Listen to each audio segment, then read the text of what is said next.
actually getting to the money. We're talking with Wanda James, CEO of Simply Pure Dispensary in Colorado. So you can take in cash, but you can't put it in the bank.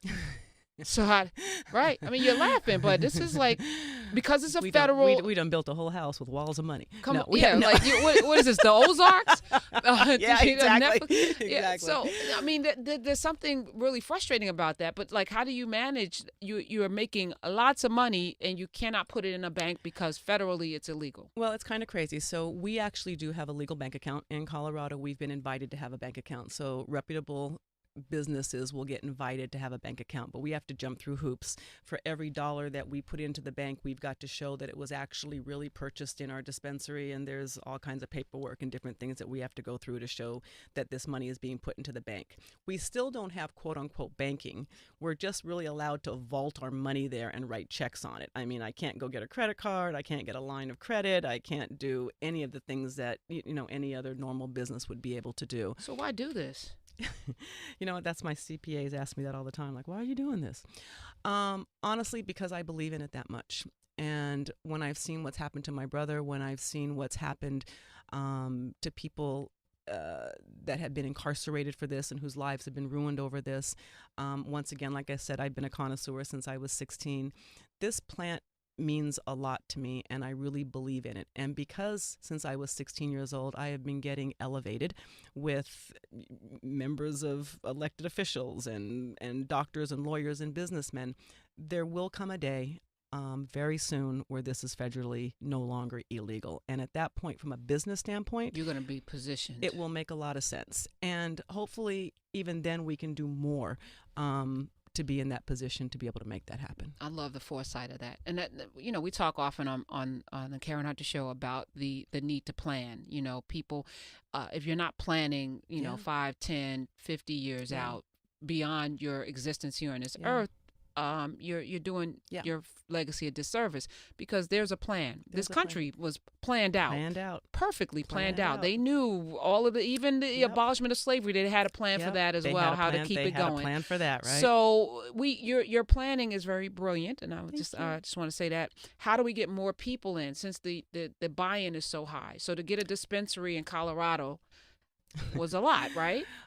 Well, it is now, and there's a moratorium in Denver, so if you wanted a dispensary in Denver, you'd have to go buy an existing dispensary, which means you're going to have to offer somebody $5 million or more to be able just to get an existing dispensary in Denver, Now, is that Colorado. money legitimate? If you sold your dispensary for $5 million, could you put that in a bank? I could. Okay. And here's, I don't want to get too deep on the money, but here's what really upsets me up too, is because the state of Colorado and the United States government puts the money in the bank. So the state of Colorado takes my drug money, of which I can't put in the bank. I give it to them, which they know good darn and well is from good money, legitimate money from cannabis, and they put it in their bank account, but we can't put it in ours. But anyway, that's really is something wrong with that. There's really something wrong with that. So we need legislators. I live in Jersey. Jersey's probably going to legalize marijuana. Yes. How do I get a dispensary in New Jersey? So they just put up the 6 licenses, which Simply Pure and Viola teamed up on, and we put in a license in New Jersey for those 6 licenses. Now, that's going to be vertically integrated, which means we'll be able to grow, distribute, and produce different forms of cannabis. But New Jersey is going to be voting very soon on doing what they're calling micro licenses. So they're going to put out a whole nother set of licenses for people who just want to have a dispensary, or just want to have a grow facility, or just want to have processing. Those would be a much lower entry fee.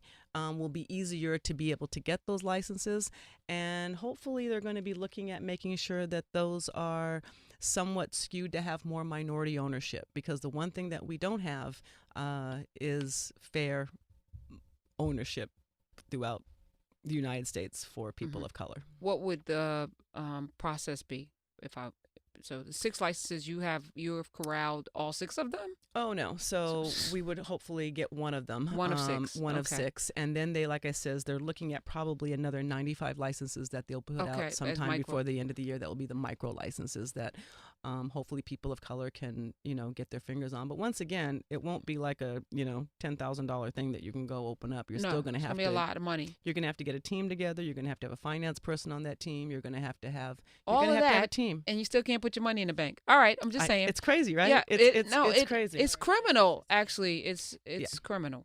And ancillary businesses, you know, and the one so thing let's talk about that, because yeah. we do, you know, Yeah. you obviously listen to the show, which I appreciate. That I made me do, smile. I do, It's I do. it's weird, you know. You sit here every day and you just Do what you do. yeah, you do what you do because it's what you're supposed to do, right? Mm-hmm. So if people are listening, great. I'm doing it because Mm-hmm. from to whom much is given, much is required. So I have to share the knowledge, right? You motivate me. I get done Well, with you and I'm just outraged to take on the world. well, Then I'm like, I got Karen behind me now. Shoot. and I am, Yeah, right? So no, that's exactly. what's super important. That's what's Yeah. super important. But as I'm sitting here, I'm like, okay, so we're doing the stock Mm-hmm. thing. And so we've had Angela Matthews on and Mm-hmm. Momentum, and Mm-hmm. so now people are investing in the stock. Mm-hmm.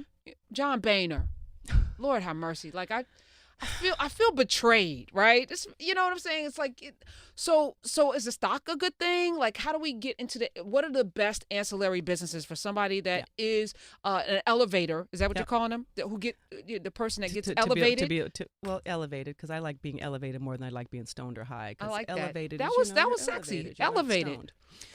So, you know, it's always interesting to meet John Boehner, who had no problem locking people up for a bunch of years when he was in Congress, and then decides to come out and, you know, oh, now it's fine because I'm a part of it. I find that insulting, but that's a whole nother show.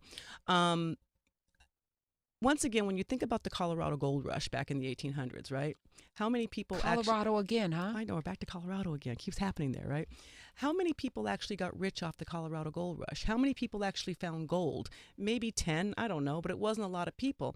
But the people who got rich were the ones that sold picks and axes, were the ones that sold real estate, were the ones that, you know, did graphic design, I guess, whatever graphic design was back in the 1890s. Right. So, you know, when people say, well, how do I get involved in this business? Bloom where you're planted. If you're a graphic designer, this industry needs graphic design. If you're an interior decorator right now, there is a whole new industry of people that do nothing but design dispensaries and design grow facilities. If you're a lighting expert, we need lights. If you're an electricity expert, we need electricity. I mean, whatever it is that you do in your life right now, you can do that in the cannabis space. And then once you get your foot in the door, then you can start to meet and move around. And if you wanted to own a dispensary, it makes it a lot easier doing it from the inside than from the outside trying to get in.